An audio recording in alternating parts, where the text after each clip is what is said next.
Hi. I've got a book haul for today's video. I have been doing a couple trips around Australia, and my favourite thing to do is stopping by at a secondhand bookshop and seeing what little gems I can find. So, most of these are from secondhand bookshops across the state that I live in, and I'm keen to share them with you because I was very excited when I found these. And part of the joy of secondhand book shopping are little gems that you wouldn't usually find in mainstream or new bookshops. So I'm excited to share a couple of these with you. I'm going to start with fiction. I've got three books that I have to show you. The first one I was really excited to find. This is a book by Junichirō Tanizaki, who's a Japanese author that I love. He's written The Makioka Sisters and Naomi. Those are the two books I've read by him. And this is a collection of two novellas, The Secret History of the Lord of Musashi and Arrowroot. And both of these novellas have been collected into here. And it's interesting because it has this band around the book, which I've seen in bookshops in Japan. So I'm not sure if someone had originally bought it in Japan and it's ended up in a secondhand bookshop here. But Tanizaki is one of my favorite writers from Japan, so I'm just keen to read more. Another Japanese author well known to everyone is Yukio Mishima.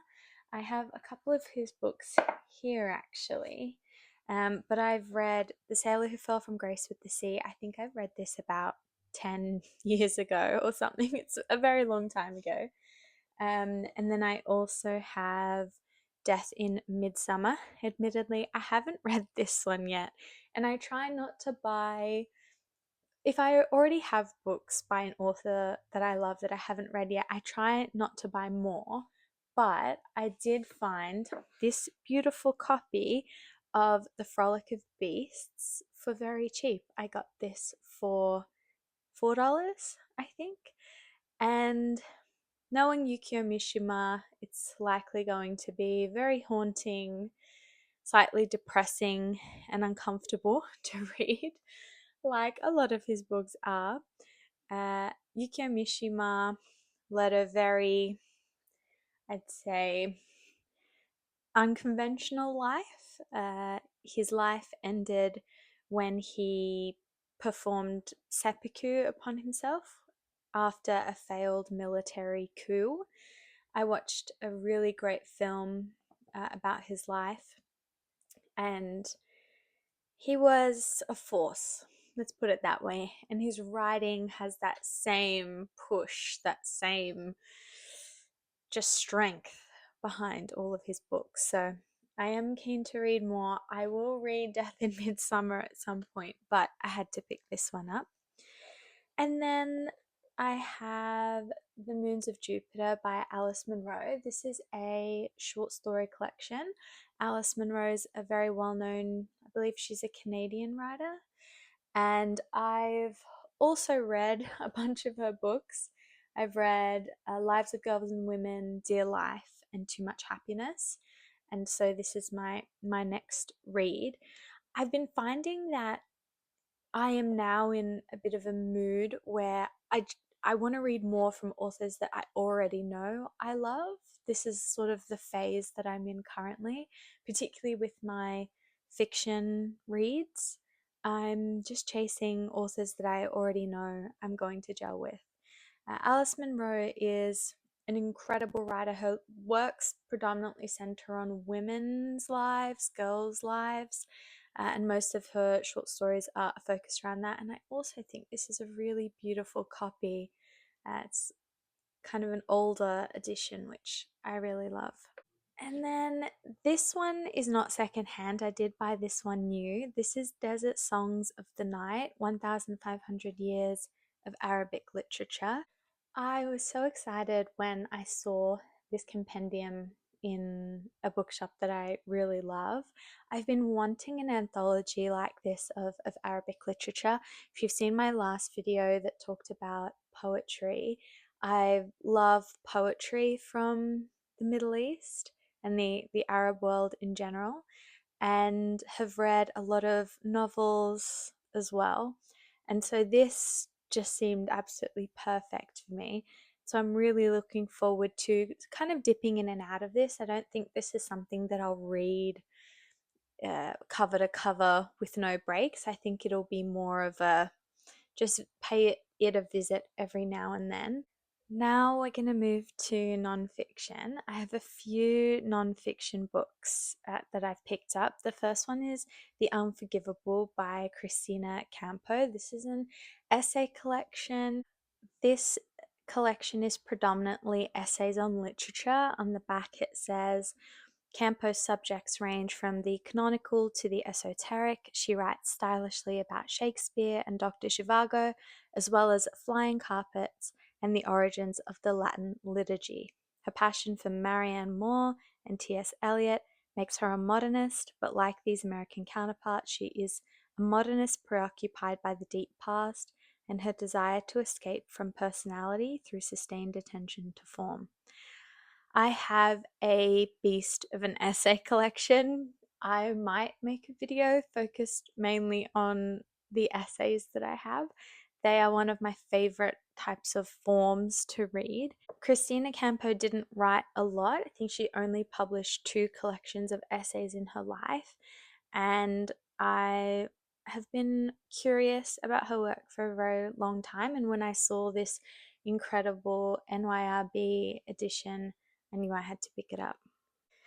Now, for a bit of philosophy, I have the very famous, very well known myth of Sisyphus by Albert Camus. I have a collection of Albert Camus' fiction. I have only read The Stranger from him. Uh, and so I thought I was curious and wanted to read a bit of his philosophy. This is quite a popular philosophy book. Here, Albert Camus looks at the myth of Sisyphus, which is a man who's condemned to continually push a rock up a hill. And he sort of equates this to the seeming meaninglessness of life, but also how we can find joy in the fact that we get to exist, the fact that we even get to push the rock up the hill. I don't even know if that's entirely accurate. I haven't read this yet. I've just heard it a lot. And it's always referenced in a lot of philosophy videos that I watch and books that I read. And so I thought I'll pick it up and read it for myself. And then lastly, for nonfiction, is Man and His Symbols by Carl Jung. I feel like I'm potentially a little late to the game on this one, but similar to The Myth of Sisyphus, I've seen Jung's influence on psychology and philosophy, and he feels like a big gap in my reading. And so I picked up Man and His Symbols. If anyone knows, I don't know if this is outdated. I've read some reviews that say that it is, but there's still a lot to glean from this book. I'm very curious about Jungian psychology and think he introduced something quite interesting into the field. So I'll report back once I read it. The last book for this haul is taking a bit of a turn. I have volume 1 of Nana. This is a manga.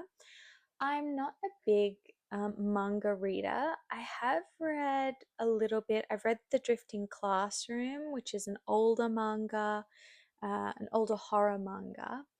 And I've read Akira. And I've owned a couple of other volumes. I'm very intimidated by the manga world. I don't really know where to go.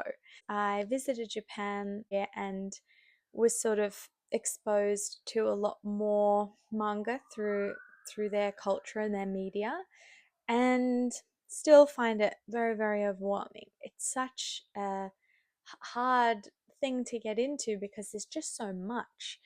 And I've picked up Nana because I feel like the manga that I've read has been, horror, adventure, and I want something a little bit different. I think this is about two girls in their 20s, both named Nana. And so it seems to be directed at more of, I guess, a female audience. And I'm curious. Again, I found it for very cheap and thought, why not? I'll give it a go. But if anyone knows any good manga or where I should go from here, I'd really appreciate that. That's it. That's the end.